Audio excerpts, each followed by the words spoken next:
Today on the No More Ads Says podcast, I'll be discussing why I share the data that I do, why there won't be any ads on this show going forward, and other stuff too, so go ahead and stick around.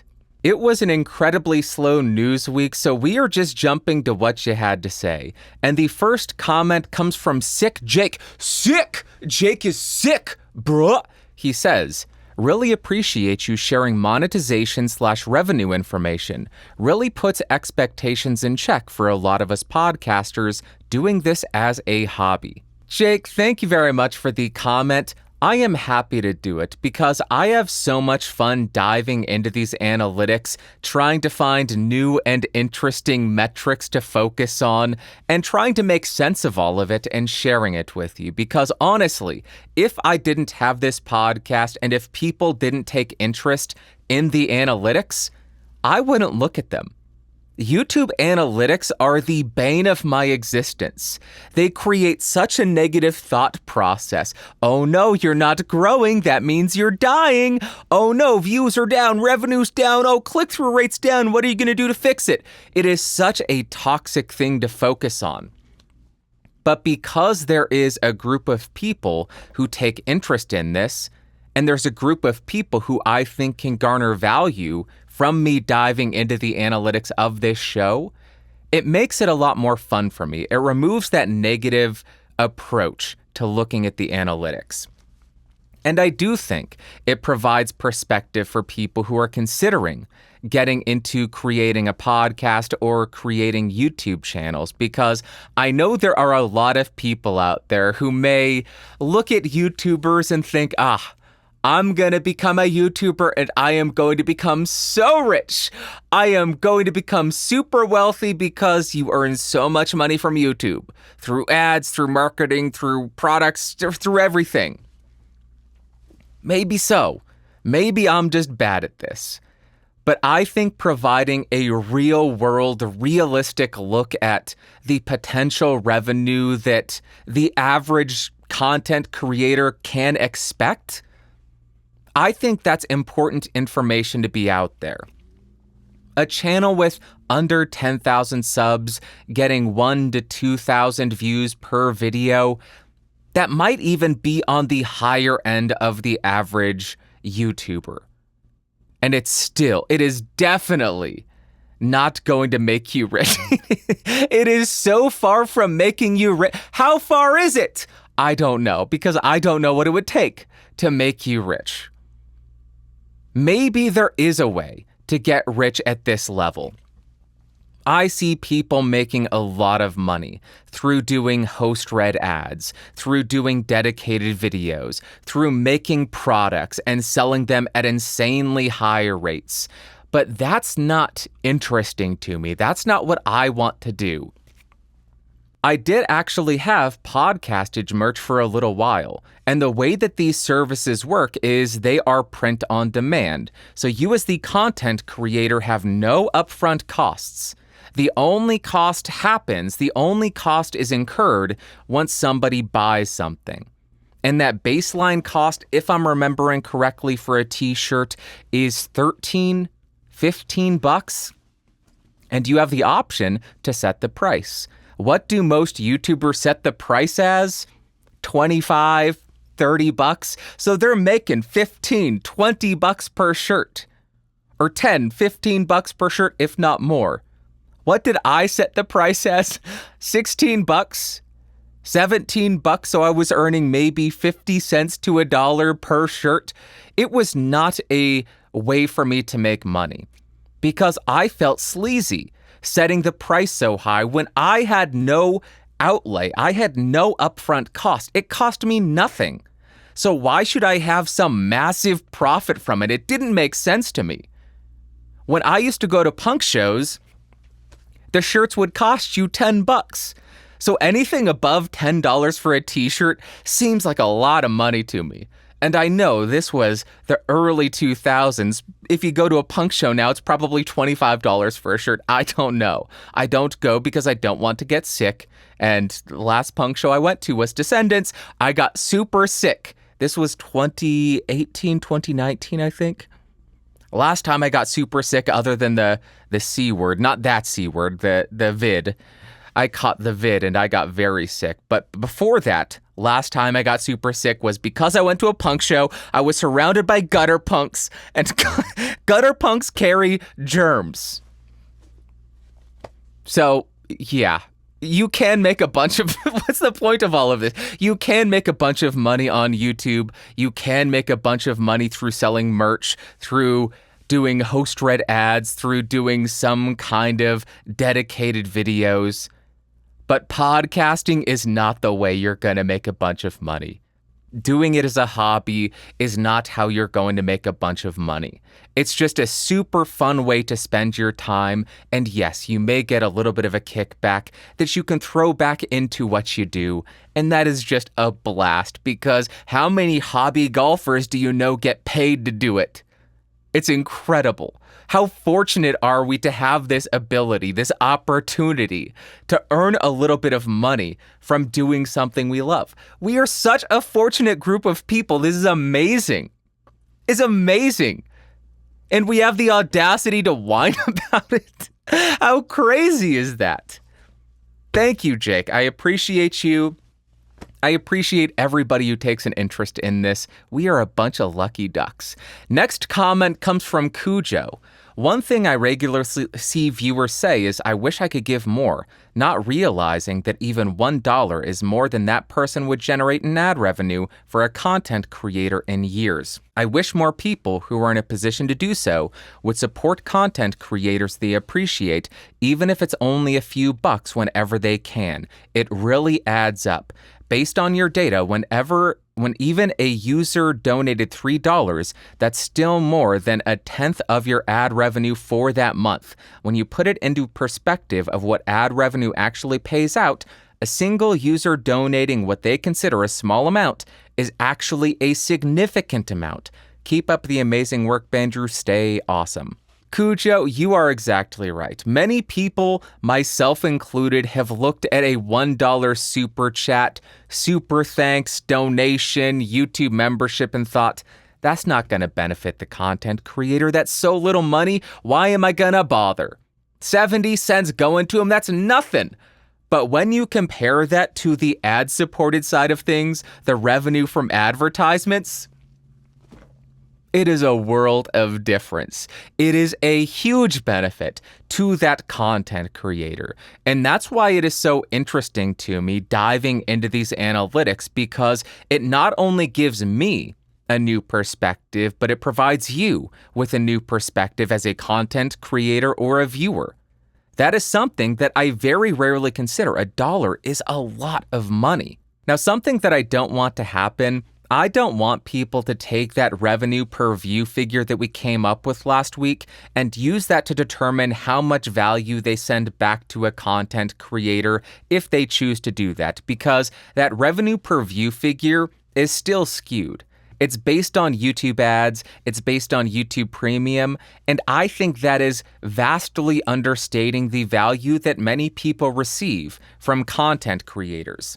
I think that figure needs to be determined by each individual. How much value did you get out of the content that you watched? Was it $1? Go ahead and send that back. Was it the same value that you get out of going to the movies? Go ahead and send $10, $25. You as the individual get to determine what is valuable to you and what is meaningful to you, and then you send that back to the content creator. I just wanted to point that out because I think it's incredibly important to differentiate between the value that YouTube places on each view and the value that you receive from watching a piece of content. Those are two very different things, and you get to determine how much value you get out and how much value you send back. Thank you very much, Cujo. You are exactly right. Me as a content creator, getting $1 from somebody is amazing. I am honored every single time somebody signs up at a $1 membership or sends a $1 super thanks. It is incredible. I am honored. Thank you so much. Next, we have a comment from Maturkus again. He says, when I heard you read my comment, I actually opened this episode on my phone and got the same ad. You were very much right. It was a skippable ad, but they hid the button too well for my low brightness screen. Maturkus, thank you very much for the comment. I knew I was onto something. I knew they weren't doing that, or I thought I knew they weren't doing that because I have been tricked by that a number of times, where it's a white background and the skip ad button is white, so it blends in. It's impossible to see, and they get you. They get you watching for 15, 25, 30 seconds before you actually see the thing. So I have been got before, which is how I knew this was a thing. I am glad you were able to determine that, and that you were not getting 1 minute unskippable ads, because that doesn't make sense to me. But then I got a comment from Mr. No One, and he says, I just had a 2-minute unskippable ad a few minutes ago. I tried tapping all around where the skip button normally is, but it wouldn't skip. Also, all week I have been seeing ads for which the skip button appears immediately at the beginning of the ad rather than a 5 or 6 second countdown. Have you seen those? It seems like YouTube is running experiments with its skippable and unskippable ads. Mr. No One, thank you very much for the comment, and thank you for sharing your boots on the ground report regarding unskippable ads. 2 minutes of unskippable ads seems a bit excessive. That seems like a bit much. I am going to question that. I don't think I have heard that anywhere else. I would recommend looking up the unskippable ad policy in your region, because I will admit, the 15 to 20 second time limit, if I'm remembering correctly, that I quoted, that is a regional requirement or a regional limit. So check the regional statistics or the regional outline for unskippable ads for where you live and report back, because if it is 2 minutes somewhere, I would love to know that, because that is important information. And if you find that the limit where you live is still 15 or 20 seconds, and you are in fact getting unskippable ads, maybe YouTube is running the most ill-advised experiment ever where they have 2 minutes of unskippable ads. If they thought they got backlash for 10 unskippable ads that lasted 60 seconds, hold on to your butts, YouTube. 2 minutes of unskippable ads, people will be rioting in the streets. There will be pitchforks and torches. It will not be a good look.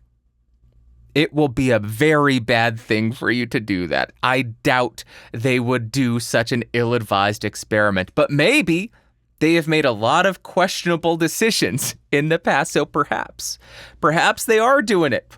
I hope not. For the goodness of YouTube, I pray to God that they are not doing this. Please, YouTube, do not be that stupid. Do not be that dumb. That will not go over well. Just ask a couple of content creators. Hey, content creator, do you think we should do 2 minutes of unskippable ads? No! Don't do it! Don't do it! What are you thinking? I pray that is not the case.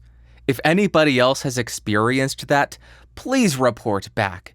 Please let me know in the comments, because that is egregious. And if it is something that is happening, I want to know about it. And I will yell at YouTube some more. Do not do it. What are you thinking? Thank you very much. That is it for the What You Had to Say. We are jumping to the super thanks section, and I gotta tell you, you are amazing. You are just incredible. The turnout last week was so amazing that midweek I saw what came in and I said, okay, we're gonna do an experiment because you were so generous. I am shutting off advertising for all podcast episodes through the end of the year.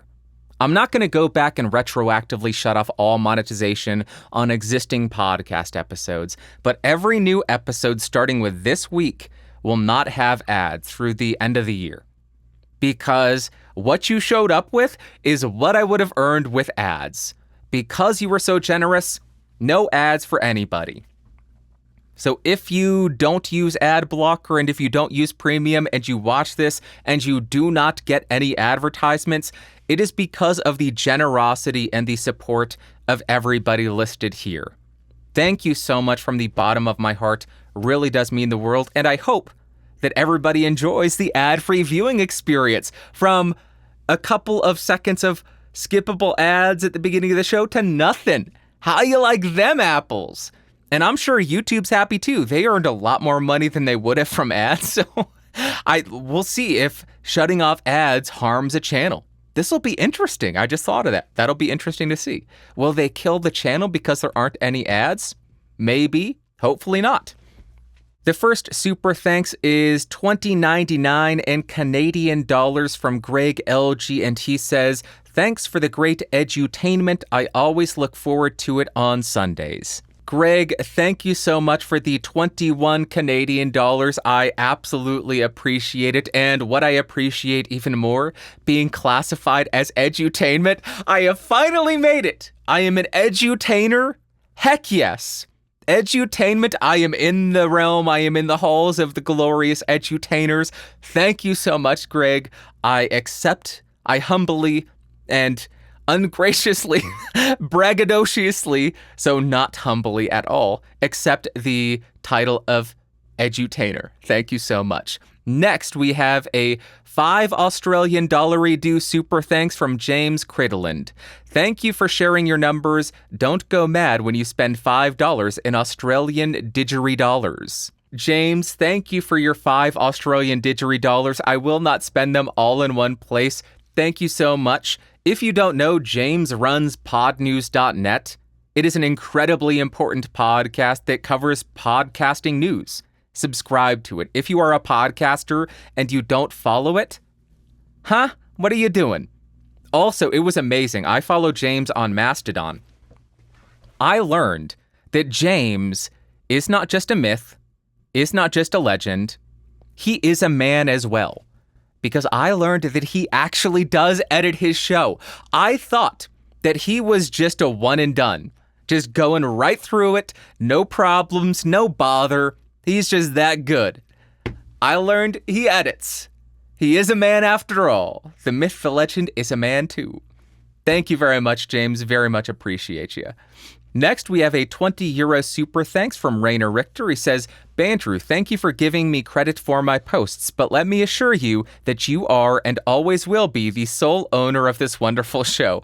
I'm just another earthling. What I appreciate most is your transparency and honesty. Your content is helpful, educational, while entertaining and fun at the same time." Rainer, thank you so much for the super thanks, and thank you for the continued support. Last week, I called him the proprietor. That's not the word I was looking for. Benefactor is what I was looking for, but my stupid brain couldn't find it. It took me midweek until I realized, benefactor! I just yelled it out. That's what I was trying to think of. Benefactor. I'm a dope. I appreciate you allowing me to maintain ownership of this show, but the management team will be in touch with you about your seat on the board of directors. Thank you again for all the support, Rainer. Next, we have a $5 super thanks from Slap My Bass Daddy. Oh, God, why did I say it that way? Oh, God. Ugh. God, I'm disgusted with myself. Why did I say it that way? Gosh, dang it. Boy, that's going to be hard to recover from. Boy, oh boy. Well, we're not going to edit that out. You're going to get to experience the disgust I had with myself at just pronouncing it that way. Wow. That revenue truly is brutal. Glad you are having fun. I am definitely an unmonetized view. I use a third-party app on mobile, although I do pay for premium. That just gives me videos from my subscriptions in chronological order with no algorithm BS. Therefore, if my math is right, that is 9.35 years of views for me. $5 minus the $150 YouTube cut divided by 36% of a penny equals 972 views at 1 podcasted and 1 BSP per week. That should be 9.35 years. Side note, just bought the Ethos based on your review. Can't wait. Thanks for what you do. Slap my bass daddy. Thank you very much for the comment and for allowing me to feel complete and utter disgust with myself on this day of our Lord Sunday. Thank you so much. I am happy that the videos have helped you make a determination on what mic is right for you. If you have it already, I would love to know what you think of it. I hope it is treating you well. And at $400, it's crazy. Because when I reviewed that thing, it was $700. I loved it, but I understood $700 was going to be a hard sell for a lot of people. At $400, it's at the exact same price as the 7B. You don't need a cloud lifter. You don't really need to worry about the gain or the noise floor of your preamp. And it's $50 cheaper than the RE20, and you get a little bit more extension than the 7B. It's just a great sounding mic for the price. I hope it's working well for you, and thank you again for the super thanks. Next, we have a 100 USD super thanks from Simon Peck. He says, "Thanks, Bandrew." Holy Toledo. This was the straw that broke the camel's back where I said, okay, no ads the rest of the year, because the generosity last week was insane. Simon, thank you so much for this super thanks. It does not go unappreciated. It does not go unnoticed. This means so much to me. That's half a year of ad revenue, pretty much. Or maybe a quarter of the year ad revenue. So thank you so much from the bottom of my heart for the support and the incredibly kind and incredibly short note. You are the best, Simon. I very much appreciate you. Then we have a $5 Canadian super thanks from Sean Webb. He says, "Thanks. Sean, thank you for the $5 Canadian dues and the incredibly short note. You are a gentleman, a scholar. I always appreciate, and I always am confused by your comments. It's the Canadian sense of humor, I guess. The Canadian sense of humor I do not understand. You've left me baffled more times than not. But thank you so much for the support. That is it for the super thanks. Thank them for no ads on this podcast, because it is their generosity and their support that has led to that. Now let's jump to my favorite part of the show, the Ask Bandrew segment.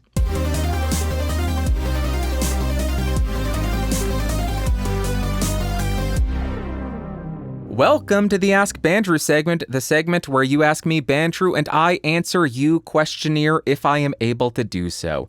If you have a question that you want answered, go over to askbandrew.com, askbandrew.com. There are instructions on how to send in audio, video, and text.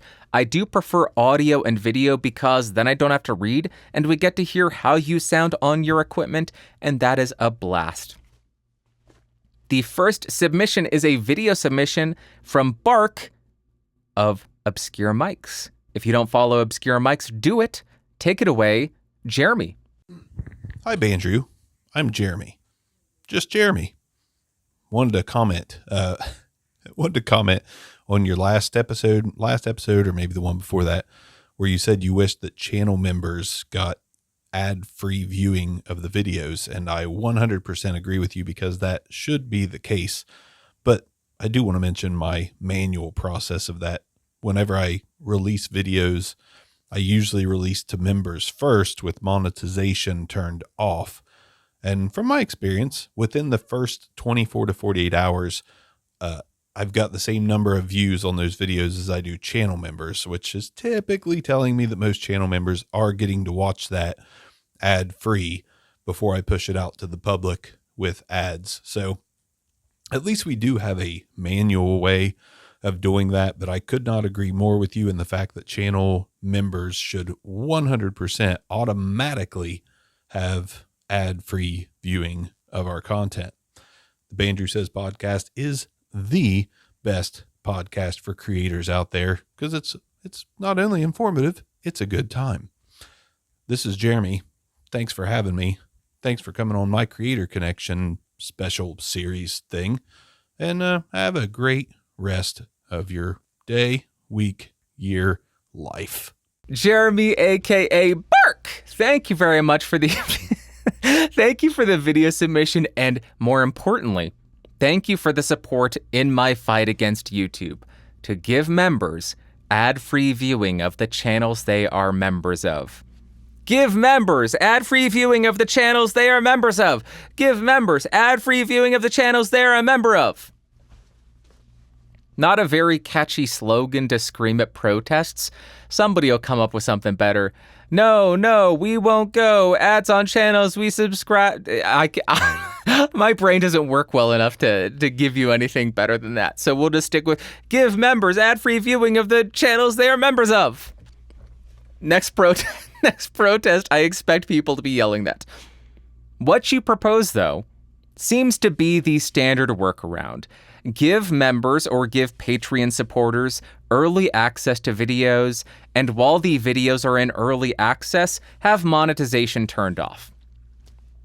That seems to work for most people. I am not most people. I'm not saying I'm different. I am certainly not saying I am better than others. I am just saying I don't finish my videos until 8, 9, 10 p.m. the night before they go live. I don't finish until the last moment that I can, because that's exactly when I go to sleep. I wake up the next morning, and as soon as I wake up, I'm at my day job. I do not have YouTube up. I'm not looking at analytics. I'm not looking at studio. I'm not scheduling. I'm not changing nothing. It is what it is as soon as I'm done editing and I go to sleep. So I don't really have that ability.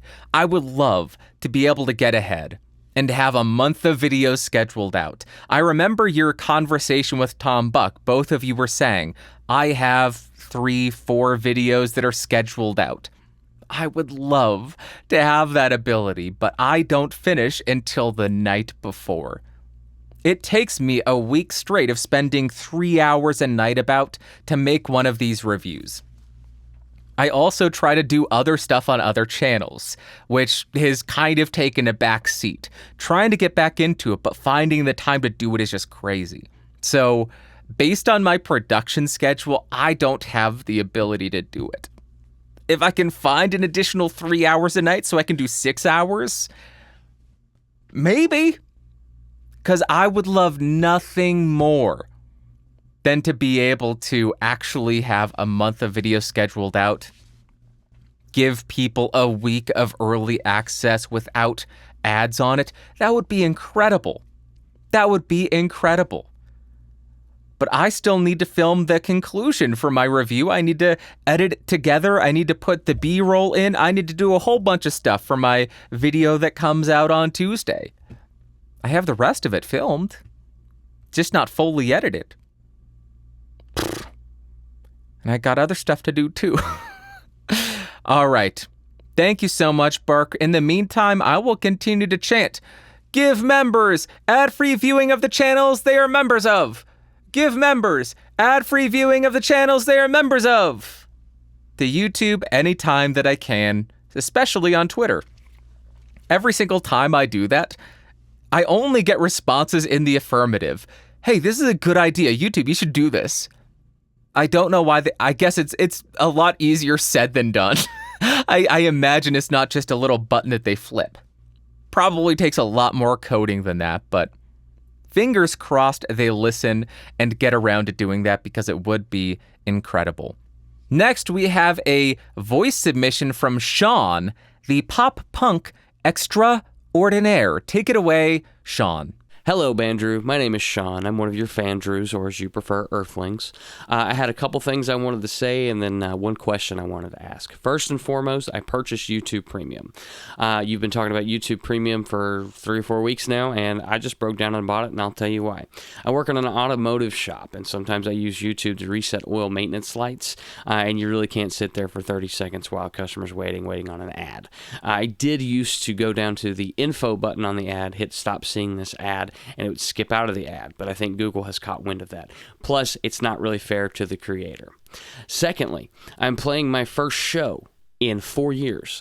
I'm a pop punk artist, and I'm playing by myself. It's going to be my guitar, my MacBook, and my Pod Go. So it's going to be interesting to say the least, but hopefully I'll be on the BSP on August 20th, and you give me a little cheer and a little break a leg or something like that.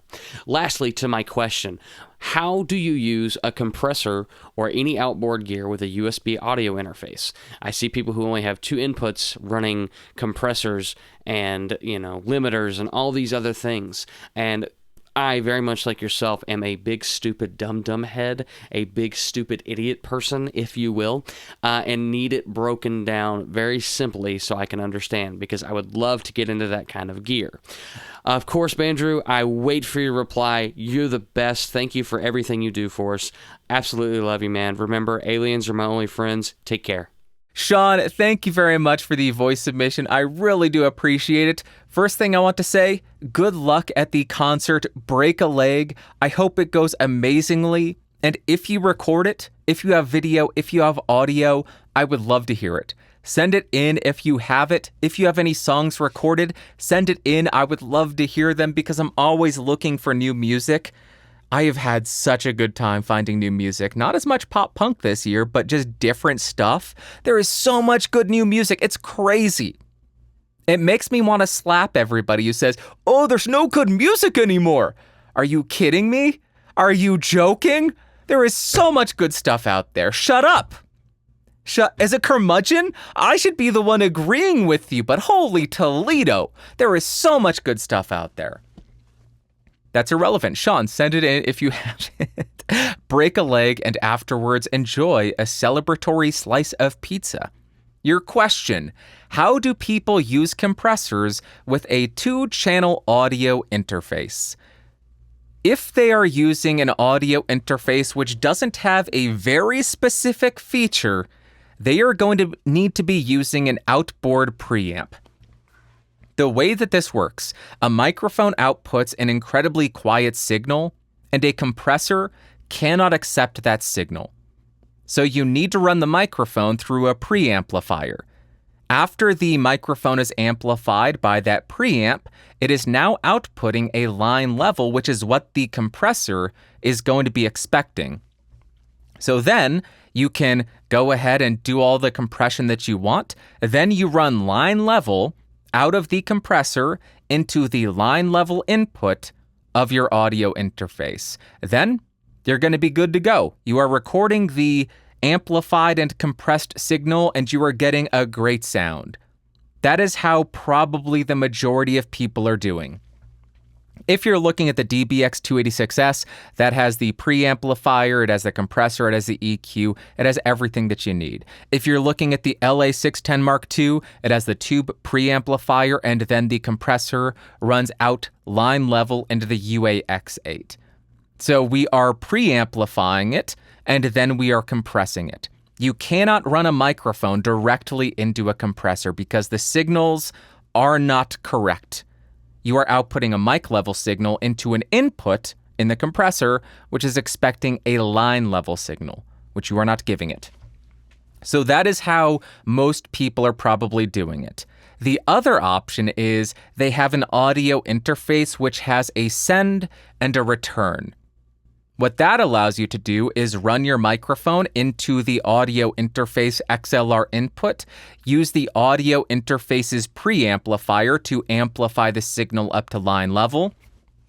You output from the send that into the compressor, compress it, then out of the line level output of the compressor, you run out of that into the return of the audio interface. I think there's an Audient that has something like that. A skew of that is an insert where you would have a TRRS quarter inch to a dual TRRS quarter inch to a dual TRS. And then you would have one of those being a send, one being a return. But that is essentially how you would do it. I don't have any samples for you because I don't think I have a standalone compressor to demonstrate that on. I guess I could try it. If I remember, I'll do a video about that on Podcastage too, running a microphone directly into a compressor, because I think I could do that on the LA610 Mark II. because this does have an insert, which would bypass the preamp section, so you could just use the optical compressor. We'll have to give that a go.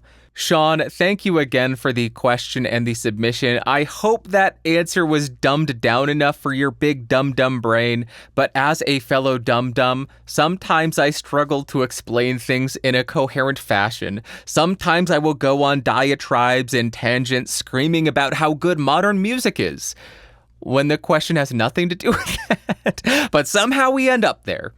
So Sean, let me know if you need me to explain further and I'll try. And remind me from time to time, hey, plug a microphone directly into a compressor and demonstrate that, you dum-dum, and I'll get around to doing it. All right, that's all that I've got for you. I have nothing else to talk about. Thank you so much for coming by. Thank you for watching. Thank you for listening. And thank you for supporting the channel, whether it's financially, whether it's through sharing it with somebody who you think might enjoy it, or whether it be just enjoying watching and listening to it. You watching and listening is a version of support, and I appreciate you so darn much. You are incredible from the bottom of my heart. Thank you. So I hope you have an amazing rest of your week. Sunday, Monday, Tuesday, Wednesday, Thursday, Friday, Saturday, Sunday, aka Fun Day. And I will talk to you later. Thanks so much for watching. Thanks so much for listening. Talk to you later. Bye-bye. Whoa. Whoa.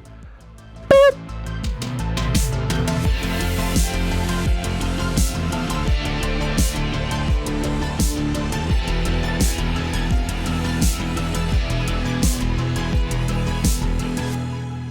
This has been a Geeks Rising production. Your executive producer is Bandrew Scott. For more information, head over to www.geeksrising.com.